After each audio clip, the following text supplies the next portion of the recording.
विश्व प्रवक्त्यांनी स्वतःचं फुटलेल्या डबड्यासारखं थोबाड उघडायच्या अगोदर थोडासा अभ्यास करावा. अहो, शिंदे साहेबांनी मराठवाड्यात जी मदत पाठवलेली होती ती सरकारी नव्हती, ती वैयक्तिक मदत होती. आणि या फालतू गोष्टींवर राजकारण करण्यापेक्षा तो फोटो बाहेर आहे की आतमध्ये आहे हे बघण्यापेक्षा त्याच्या मागची भूमिका बघा, त्याच्या मागची भावना बघा. त्यामध्ये ज्या वस्तू होत्या त्या वस्तू माणसांना, त्या ज्यांना गरजू माणसांना मिळाल्यानंतर त्यांच्या चेहऱ्यावरची भावना बघा.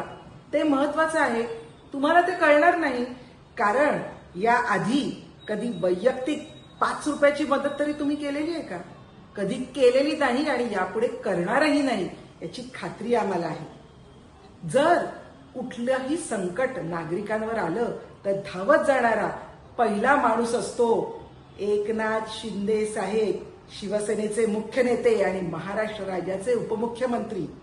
अहो, महाडचा पूर असू दे किंवा पहलगामची घटना असू दे, अगदी इशाळवाडी मधली भयंकर घटना असू दे, 8 तास भर पावसात चढत जाऊन मदत करणारी व्यक्ती होती एकनाथ शिंदे साहेब. अहो, तुमचे उबाठा तेव्हा तिथे गाडी घेऊन आलेले, परंतु पायाला चिखल लागू नये म्हणून इशाळवाडीच्या पायथ्याशी सुद्धा तुम्ही उतरलेले आहेत. तुम्ही काय आम्हाला सांगणार हो मदत म्हणजे काय असतं? आणि भ्रष्टाचाराचं बोलाल तर कोविडच्या काळामध्ये मृत व्यक्तीच्या डोक्यावरचं टाळूवरची खिचडी खाणारे तुम्ही आम्हाला भ्रष्टाचाराच्या शहाणपणा शिकवणार? जास्त बोलू नका. अगर बात निकली तो बहुत दूर तक जाएगी, हे लक्षात ठेवा.